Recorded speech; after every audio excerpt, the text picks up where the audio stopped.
கண்ணியத்துக்குரிய தாய்மார்களே, சகோதரிகளே, அப்ப ஒரு பெண்ணுக்கும் கணவனுக்கும் எந்த நேரம் பிரச்சனை. இவ பார்த்தா ஒரு வலி கிட்ட போயிட்டு, ஒரு ஷேக் கிட்ட போயிட்டு, ஒரு ஹக்கீம் கிட்ட போயிட்டு, சரி ஒரு ஒரு துவான்னு சரி கேட்டுட்டு வருவோமே, தாவீஸ்ன்னு சொல்லுவாங்க, துவா கேட்டுவாங்க, இடுப்புல பக்கத்துல அங்க போத்தல் அங்க வைப்பாங்க. இப்ப இவ பேத்துட்டு இந்த ஹக்கீமுக்கும் இந்த ஷேக்குக்கும் விளங்கிச்சு என்ன தெரியுமா, இவவும் கொஞ்சம் வாய் கூடன்றது விளங்கிச்சு. இவ சொல்லிட்டா கொஞ்சம் தண்ணி போனாங்களே நான் ஊதி தாரேன்னு என்னதுன்னா, சரியா இவன் பேய்த்து ஒரு தண்ணி போட்டல் ஒண்ணு கொண்டு வர, அந்த ஹக்கீம் சாஹிப் அந்த தண்ணிக்கு ஒன்றுமே ஊதல்ல, ஒரு துவாவும் செய்யல. என்ன தெரியுமா சொன்னாரு, இது நல்ல தண்ணி, இதுக்கப்புறம் உங்களுக்கும் கணவனுக்கும் மத்தியில பிரச்சனை வந்தோடனே நீங்க செய்ய வேண்டிய வேலை என்னண்டா, நீங்க அவசரமா இந்த தண்ணிய வாயில போட்டுக்கணும், குடிக்கவான வாயில வச்சுக்கொள்ளுங்க. நீங்க இத வாயில வைக்க வைக்க அவருடைய கோவம் அப்படியே குறைஞ்சு கொண்டு போய்த்தரும். அவருக்கு கோவம் குறைஞ்ச உடனே நீங்க புழுங்கிடுங்க என்ன. அப்ப அதுக்கு பின்னால் என்ன பிரச்சனை வந்தாலும் இவ ஓடி போறது போத்தல தேடி டக்குன்னு எடுத்து குடிச்சிடுவா, ஒன்றும் பேச மாட்டா. உண்மைப்பா மாப்பிள்ளையும் பாப்பா என்னடா இவ ஒன்றுமே பேசுறா இல்ல, அவர் சும்மே கூலாயிடுவார், இவ என்ன புழுங்கிடுவார்.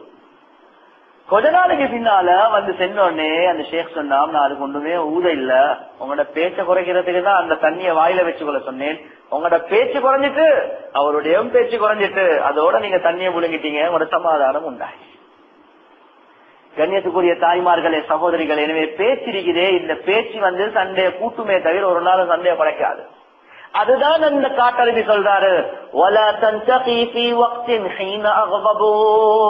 எந்த நேரத்தில் எனக்கு ஃபர்ஸ்ட் நைட் கொடுக்கிற நசியத், எனக்கு கோபம் வந்தா நீங்க பேசவானமாப்பா. இன்னொரு மனைவி தன்னுடைய கணவன் இந்த நேரம் பிரச்சனை, ஒரு ஹக்கீம் கிட்ட பேசு சொன்னாங்களாம், எங்களுக்கு சூனியம் செய்யப்பட்டிருக்குது, இந்த நேரம் அவரும் பயரிங் நானும் பயரிங், இந்த நேரம் சண்டை தான் போகுது, சூனியம் அல்லது எங்களுக்கு யாரு சரி கண்ணூர் பட்டிருக்கும், இப்படி எல்லாம் சொல்ல கொள்ள இந்த பெரியார் என்ன சொன்னாருண்டா, எனக்கு ஒரு விஷயம் ஒண்ணு செய்யலும், ஆனா அந்த விஷயம் செஞ்சா அவனோட சூன்யம் எல்லாம் வெற்றி பெற்று வைத்திருமே சொன்னாங்க. என்ன செய்யணும், ஆனா அந்த சூன்யத்தை வெட்டுறதுக்கு என்ன, நீங்க சிங்கத்திட 3 முடி கொண்டு வரணும் சொன்னாங்க. சிங்கத்திட 3 முடி, சுபஹான ஜல்ல ஜலாலு. இந்த பெண்ணுடைய ஜெயன்ல என்ன இருக்குது, அதே சூன்யம் செய்யப்பட்டிருக்குது, அதுதான் எங்களுக்கு இந்த நேரம் சண்டை. இந்த பெண் என்ன செஞ்சா, உடனடி அந்த நாள்ல இருந்தே பக்கத்துலதான் அவனோட ஜூ இருந்துச்சு.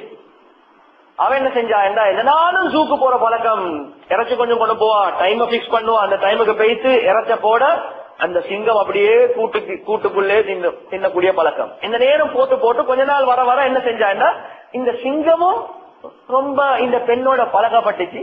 எனவே வார டைமும் இவர் குறிப்பிட்ட டைமுக்கு தான் போவா, போயிட்டு இறைச்ச போட அந்த சிங்கம் கிட்ட வர வர எந்த அளவுக்கு இப்ப கிட்ட போட்டு, எப்படியும் கூட்டுக்குள்ளதான் கிட்ட போட்டு இறைச்சி தின்னக்கூடிய ஒரு லெவலுக்கு வந்துச்சு. அதுக்கு பின்னால இந்த பெண்மணி என்ன செஞ்சா, ரொம்ப நெருங்கிட்டு அந்த சிங்கமும் ரொம்ப பழகப்பட்ட சிங்கமா பேசிட்டு மாச கணக்கு இது செஞ்சதுக்கு அப்புறம் ரொம்ப கிட்ட வந்து சாப்பிடக்கூடிய நேரத்துல டக்குன்னு 3 முடிய எடுத்துட்டான். இப்ப எடுத்துக்கொண்டு வாரா, ஓடி கொண்டு வாரான். வந்துட்டு சொன்னாங்களாம், ஷேக் நான் 3 முடிய கொண்டு வந்துட்டேன், எதுல சிங்கத்துல. ஷேக் சொன்னாங்களாம், உங்களோட எல்லா சூனியங்கள் வெட்டப்படுவேன், உங்களுக்கு ஒரு சிங்கத்தே வசப்படுத்தா, உங்களோட மாப்பிள்ள சிங்கத்துக்கு பார்க்க மோசமானவர் இல்ல, இந்த சிங்கத்தையே உங்களுக்கு அழகான முறையில இறக்கம் காட்டி, எனவே நீங்க செய்ய வேண்டிய வேலை, உங்களோட மாப்பிள்ளைக்கு எப்படி சிங்கத்துக்கு சாப்பாடு போட்டீங்களோ அவருக்கு விருப்பமான சாப்பாட்டை நீங்க கொடுங்க, விருப்பமான முறையில நடந்து கொள்ளுங்க. நீங்க விருப்பமான முறையில நடந்து கொண்டா சிங்கமே வசப்படுத்தா, மாப்பிள்ளைய வசப்படுத்துறது கஷ்டம் இல்ல. இவர் ஃபிரௌனுக்கு பார்க்க நல்லவர். கண்ணியத்துக்குரிய தாய்மார்களே, சகோதரிகள், எனவே சரி நாங்க செல்லல, மாப்பிள்ளோட வாய் கூட இல்லன்னு செல்லல, சரி வாய் கூடியாதான் இருக்கும், அவர்கிட்ட தான் குத்தமா இருக்கும், ஆனாலும் உங்களை அதை செய்ய உங்களுக்கு அதை மாற்ற. எனவே அந்த நேரத்துல ஃபேமிலி டிஸ்பியூட்ஸ் வரக்கூடிய நேரத்துல இந்த நேரம் குறைய சொல்லிக் கொண்டிருக்க, உங்களையால் என்ன செய்யலும் என்றதை மட்டும் பாருங்க. உங்களுக்கு என்ன செய்யலும், எந்த அளவுக்கு நீங்க அதை செய்வீங்களோ அந்த அளவுக்கு அந்த கணவனுடைய வாழ்க்கையில பெரிய பெரிய மாற்றங்கள் அல்லாஹ் சுப்ஹானஹு வ தஆலா வைப்பார். அதுக்கு பின்னால் அவர் செய்யக்கூடிய உபதேசத்தை பாருங்க, வலா தன்குரினி நகரகித் துஃப மர்ரதன் ஃபஇன்னகி லா தஜ்ரீன கைஃபல் மகீபு. இந்த நேரம் பேராடிக்கிற மாதிரி என்ன காத கழிக்கவான, அதை தாங்களே இதை செய்யுங்களே, இந்த நேரம் என்ன சரி கேட்கறது, என்ன சரி குறை சொல்றது, கண்ணியத்துக்குரிய தாய்மார்களே சகோதரிகளே, நன்றாக விளங்கிக் கொள்ளுங்கோ. எந்த நேரம் கணவனுக்கு எஃபர்ட் பண்ண இயலாது, சுமக்க இயலாத விஷயங்களை நாங்க செய்ய செய்ய சொல்ல சொல்ல என்ன நடக்கும் என்றா, இவரே சொல்றார்,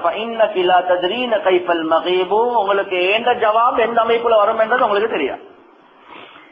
எனவே கண்ணியத்துக்குரிய தாய்மார்களே சகோதரிகளே, கணவனோட வாழக்கூடிய நேரத்துல அந்த கணவனுக்கு எந்த நேரம் நாங்க ஒவ்வொரு விஷயங்களை கேட்டுக்கொண்டே இருக்குது, இது அவ்வளவு அழகு இல்லை. அவருக்கு எது எஃபர்ட் பண்ண இயலுமோ, அவருக்கு எது சமக்க இயலுமோ அந்த அளவோடு நாங்க எங்களோட வாழ்க்கைய சிக்கனமா கொண்டு போறது இருக்குது. இதுலதான் எங்களுக்கு கயிறு இருக்குது. அவருக்கு செய்ய முடியாத சில விஷயங்களை நாங்க கேட்கறது இருக்குது. இந்த கேட்கக்கூடிய விஷயத்தின் காரணமாக எங்களோட வாழ்க்கையில பெரிய பிரச்சனைகள் உண்டா. எனவே அவர் தாரத சந்தோஷமாக ஏற்றுக்கொள்ளுங்க, அவர் தராதத நீங்க சபர் செய்யுங்க, கடைசியாக அவர் நசியத் செய்கிறார், வலா துக்ஸிரி ஷக்வா ஃபதذهب بالهوى ويا باقي قلبي والقلوب تتقلب. எனக்கு இந்த நேரம் குறை செல்றத விட்டுடுங்கோ.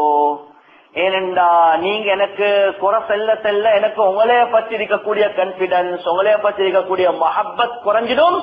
அல்லாஹ் பாதுகாக்கணும். கல்வி இருக்கிறதே, இது மாறக்கூடியது, இது மாறிட்டேன்னா மறு உங்களின் பக்கம் சாயாது. இது என்னத்துக்கு சொல்றாங்கன்றா ஃபுகஹாக்கள் உலமாக்கள், இவர் சொன்ன காரணம் என்ன, மாமா பத்தி அந்த sister in law, brother in law, mother in law, father in law பத்தி கம்ப்ளைண்ட் பண்ணி கொண்டு இருக்க வேண்டாம். கண்ணியத்துக்குரிய தாய்மார்களே சகோதரிகளே, இது நசீஹத்ல ஒரு பெரிய ஒரு நசீஹத். சில பெண்கள் செய்யக்கூடிய ஒரு ஆக மோசமான ஒரு விஷயம்தான், புதுசாக குடும்பத்துக்குள்ள பேசிட்டா இவட ஆட்சி என்ற அமைப்புல நினைச்சு கொண்டு அந்த கணவனுக்கு தன்னுடைய தாய் தந்தையர்களோடு இருக்கக்கூடிய தொடர்பை கூட அப்படியே துண்டிக்கிறான். அந்த கணவனுக்கு தன்னோட சகோதர சகோதரிகளோடு இருக்கக்கூடிய தொடர்புகளை துண்டிக்கிறார். என்னைய கல்யாணம் முடிச்சதுக்கு மறுவ என்னதுக்கு மும்மா பார்த்து கொண்டிருக்கிறது. கண்ணியத்துக்குரிய தாய்மார்களே சகோதரிகளே, இவர் சொன்ன நசீஹத் எனக்கு இந்த நேரம் அவங்களோட குறைகளை சொல்லி சொல்லி சொல்லி சொல்லி சொல்லி சொல்லி சொல்லி என் உள்ளத்தை மாக்கவானம், உள்ளம் மாறிட்டேன் மறுவ உங்களின் பக்கம் சாயாது. எனவே கண்ணியத்துக்குரிய தாய்மார்களே சகோதரிகளே, உலமாக்கள் கிதாப்ல எழுதுறாங்க, பெண்கள் செய்யக்கூடாத விடயங்கள், பெண்கள் செய்ய வேண்டிய விடயங்கள், பெண்கள் செய்யக்கூடாத விடயங்கள். அதுல முதலாவது அவங்க எழுதுறது என்னன்னா, கணவனுக்கு எஃபர்ட் பண்ண இயலாத ஒரு விஷயத்தை நீங்க கேட்க வேணும். ஆரம்பத்துல சொன்னதை போல எப்படி தெரியுமா நாங்க சொல்லுவோம், பாருங்களேன் கூட நானே அவரோட வயசுக்கு நல்ல ஜுவல்லரிஸ் கொஞ்சம் வாங்கி கொடுத்துருக்கிறேன், உங்களுக்கு கொஞ்சம் கஷ்டமே. கண்ணியத்துக்குரிய தாய்மார்களே சகோதரிகளே, அவர் நல்ல ஜாப் ஒன்று செய்யறாரா இருக்கும், அவருக்கு நல்ல சேலரியா இருக்கும். சரி, உங்களோட மாப்பிள்ளைக்கு 11,000 12,000 15,000 தான், அவருக்கு எஃபர்ட் பண்ண எல்லாத்தையும் விட்டுடுங்க. ரெண்டாவது என்ன சொல்றாங்க என்றா, கண்ணியத்துக்குரிய தாய்மார்களே சகோதரிகளே, ஏழுமான மட்டும் உங்களோட மதர் இன் லா யாரு, உங்களோட மாமிய உங்களோட கைக்குள்ள போட்டு பாருங்க. அந்த மாமியுடைய குறைகளை செல்வது இருக்குதே, அந்த மாமிய பத்தி குறை சொல்ல சொல்ல உங்களைய பத்தி இருக்கக்கூடிய மஹப்பத் அந்த கணவனுடைய உள்ளத்துல குறைஞ்சு போயிடுச்சு. உங்களைய பத்தி இருக்கக்கூடிய மஹப்பத் அந்த கணவனுடைய உள்ளத்துல குறைஞ்சு போயிடும். எந்த அளவுக்கு உலமாக்கள் எழுதுறாங்கன்னா, மூணாவது விஷயம், நீங்க வெஹிக்கல்ல போகக்கூடிய நேரத்துல வாகனம் ஒன்று மாப்பிள்ளைக்கு இருக்குதுன்னு வைப்போமே, இந்த நேரம் நீங்க மட்டும் மாப்பிள்ளையோட முன் சீட்ல உட்கார்ந்து கொண்டு போவானம். சில கட்டங்கள்ல சொல்லுங்க, மாமி நீங்க உனக்கு உட்காருங்களே, மகனோட பேசி பேசி போங்களே. மாமிய கொஞ்சம் தூக்கி அந்த மாமிய மகனோடு இருக்கக்கூடிய தொடர்பை நீங்க இல்லாமக்குவான். நாலாவது சொல்றாங்க, சரி உங்களுக்கு சில நேரத்துக்கு சாய்ஸ் உண்டு, 2 சல்வாரி கிட் கொண்டாந்து இருக்குது அல்லது 2 ஷால் கொண்டாந்து இருக்கு, முந்தானி கொண்டாந்து இருக்குது. இந்த நேரத்துல மாமி கிட்ட கேளுங்க, மாமி உங்களுக்கு ஏதோ ஒண்ணும் நீங்க விருப்பமானது எடுங்க, அதுக்கு பின்னால நான் எடுக்கிறேன். கண்ணியத்துக்குரிய தாய்மார்களே சகோதரிகள், இந்த விஷயங்கள் புகாக்கள் உலமாக்கள் கிதாப்ல எழுதியே ஏன் வைக்கிறாங்க, இந்த நேரங்கள்ல பிரச்சனை உண்டாகும். நீங்க ஃபர்ஸ்டுக்கு எடுத்து அடுத்தது கொடுக்கறது இருக்குது, இந்த நேரத்துல அவட உள்ளத்துல பாருங்களே, மகன் இந்த நேரம் அவங்களுக்கு தானே ஃபர்ஸ்ட் பிளேஸ் கொடுக்கறது. பெண் என்ற ரீதியில, தாய் என்ற ரீதியில அவட உள்ளத்துல அப்படி கவலை வரக்கூடாது, ஆனா வரதான் செய்யும். பொதுவாக கல்யாணம் முடிச்சதுக்கு பின்னால விளங்கி கொள்ளுங்க, இங்க மாமிமார்களும் இருப்பாங்க, அவங்களுக்கு செல்ற விஷயம் நசியத் என்னன்னா, கல்யாணம் முடிச்சது கொடுத்ததுக்கு பின்னால நீங்க அவங்களோட வாழ்க்கையில இன்டர்ஃபியர் பண்ண போவானும், அது உங்களுக்கு தேவையில்லாத வேலை. சரி, இப்ப பொதுவாக தாய் என்ற ரீதியில அவங்களுக்கு உள்ளது அதே என்ன மகன் இப்ப என்ன கணக்கெடுக்கிறல்லே என்றதை சைத்தான் அப்படிதான் போடுவார். எனவே ஏழுமான மட்டும் இப்படி வரக்கூடிய நேரத்துல நீங்க என்ன செய்யணும், நீங்க மாமி உங்களுக்கு விருப்பமான நிலைங்க, அடுத்தது நான் எடுக்கிறேன். ஸ்பெஷலி உங்களோட அதே மாதிரி சொல்றாங்க, ஸ்பெஷலி உங்களோட மாமி ஒரு விடோ, அதாவது கணவன் இழந்த ஒரு பெண்ணாக இருந்தா அந்த மாமிய தனியா வீட்டுல வச்சுட்டு நீங்க 2 பேர் மட்டும் சுத்த போவாங்க. அவ விரும்பி சொல்றாண்டா, இல்ல நான் இருக்கிறேன், என்னையால கஷ்டம், வயசாலிதானே, இப்படி அவ விரும்பி சொல்லாம நீங்க அவ தனியா விட்டுட்டு போறது இருக்குதே உங்களோட ஃபேமிலியில பிரச்சனைகள் உண்டாக்கும் என்று சொல்றான். இது போறது ஹராம் இல்ல, ஆனா அவட உள்ளம் வெடிக்கிறதுக்கு ஒரு காரணமாக அமையும். அதுக்கு பின்னால் உங்களுக்கு தான் பிரச்சனை வரும். நீங்க ஒன்றாக வாழ்ந்து இருந்தா, ஒன்றாக தான் இருக்கிறீங்க என்பதாக இருந்தா. அதே மாதிரி சொல்றாங்க, நீங்க எல்லாம் ஒரே வீட்டுல இருக்கிறீங்கன்னா ஒரு போன் ஒன்று உங்களுக்கு வருது, கால் உங்களுக்கு வருது. சில நேரத்துக்கு உங்க குடும்பத்துல மாமா பேசுறாரு, தாத்தா பேசுறாரு, அந்த போன்ல பேசினதுக்கு பின்னால அல்லது பெண்கள் பேசுறாரு, அந்த பெண்கள் பேசினதுக்கு பின்னால மஹரமுடைய பிரச்சனை இல்லாட்டி மாமிக்கு சொல்லுங்க இவர் தான் பேசினார். அப்படி இல்ல பெண்கள் தான் பேசினாங்கன்னா கொஞ்சம் எங்க மாமியோட பேசுங்களே என்று மாமிக்கும் கொஞ்சம் கொடுங்க பேசுறது. ஏன் இந்த அளவுக்கு எழுதுனாங்கன்னா நீங்க அப்படி சொல்ல கொஞ்ச நாள் போகல அவட உள்ளத்துல பாருங்களே, அவ மட்டும் குடும்பத்தார்களோட பேசுறாங்க, என்னைய கொஞ்சம் சரி பேச விடுறது. பெண்கள் என்ற வரகள் அப்படி வரதான் உலமாக்கள் எழுதுறாங்க, இதையும் நீங்க கொஞ்சம் கொடுங்க. எனவே நல்ல கணவனுக்கு செய்ய வேண்டிய பயான்ல அதை நாங்க சொல்லிடுவோம். முடியுமான அளவு வைஃபுக்கு வேற போன் ஒன்று வைங்க, மாமிக்கு உண்மைக்கு வேற போன் ஒன்று வைங்க. அதுதான் மாப்பிள்ளைக்குரிய அட்வைஸ். அப்படி வைக்கல வைஃபுக்குரிய அட்வைஸ் என்ன, நீங்க பேசினா கொஞ்சம் பேச விடுங்க, அவ்வளவுதான்.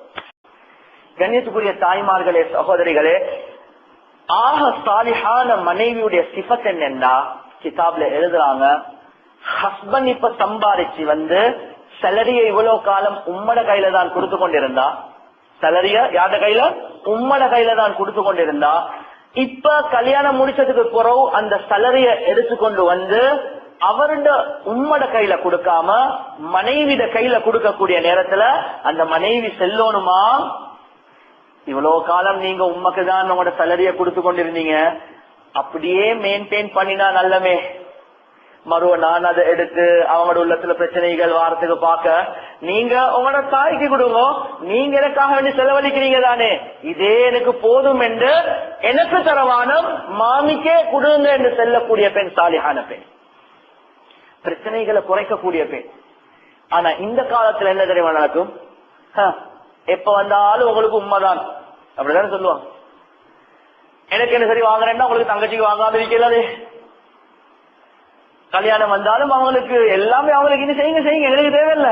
கண்ணியத்துக்குரிய தாய்மார்களே, சகோதரிகளே, இந்த ஒவ்வொரு பேச்சும் இருக்குதே கணவனுடைய உள்ளத்தை நோவி. நீங்க என்ன செய்யணும், நாங்க சேர்ந்து வாழுவோம், எனக்கு தள்ளி தேவையில்லை, மாமிய கையில இருக்கட்டும், அவங்க செலவழிக்கட்டும், ஒன்றாதான் இருக்கிறோம், பிரிக்க தேவையில்லை. கணவனுடைய நசீகத்துல நாங்க அது வேறையான அமைப்புல சொல்லுவோம். ஆனா கண்ணியத்துக்குரிய தாய்மார்களே, சகோதரிகளே, ஒரு குடும்பத்தை சந்தோஷமாக நடத்தக்கூடிய நேரத்துல அந்த பெண்ணுக்கு இருக்கக்கூடிய ரெஸ்பான்சிபிலிட்டி என்ன, தன்னுடைய தாய் தஞ்சர்களை கண்ணியப்படுத்துறத போல தன்னுடைய கணவனுடைய தாய் தஞ்சர்களை கண்ணியப்படுத்தணும், அவங்கள சங்கப்படுத்தணும், அவங்களோட முஹப்பத்தா இருக்கிறதுக்கு முயற்சி செய்யணும். ஏன் அங்க டிஸ்பியூட் உண்டாகிட்டா கண்ணியத்துக்குரிய தாய்மார்களே, சகோதரிகளே, அதுக்கு பின்னால் எங்களோட வாழ்க்கைய சந்தோஷமாக கொண்டு போறது இருக்குது. இது ரொம்ப கஷ்டமான ஒரு விஷயம். அப்ப மாமாவுடைய விஷயத்துலதான் ஷரியத் சொல்லுது, இது டிஸ்பியூட் உண்டாகக்கூடிய இடம், பிரச்சனை உண்டாகக்கூடிய இடம். எனவே முடியுமான அளவு நீங்க என்ன செய்யணும், உங்களோட வாழ்க்கையில அவங்கள சேர்த்து கொண்டு போறதுக்காக வேண்டி முயற்சி செய்யணும். இருந்து நின்று அவங்க வேற அடிக்கிறாங்கன்னா சாப்பாடு ஒண்ணு போடுங்க. ஆனா அவங்களுக்கு உதவி செய்யற விஷயத்துல, உங்களோட கணவன் அவர்களுக்கு செலவழிக்கிற விஷயத்துல நீங்க நடுவுக்கு அதை நிப்பட்டினீங்கன்னா அந்த காட்டரபி சொன்னது போல வாழ்க்கை சந்தோஷமாக கொண்டு போக முடியாது. எனவே எந்த அளவுக்கு உங்களுக்கு கணவனுடைய விஷயத்துல, கணவனுடைய தாய் தஞ்சர்களுடைய விஷயத்துல அவங்களுக்கு மத்தியில் ஒரு தொடர்பை உண்டாக்கி கொண்டே இருக்கலுமோ அதுதான் ஒரு சாலிஹான பெண்ணுக்கு அடையாளம் என்றத உலமாக்கள் எடுத்து காட்டுறாங்க.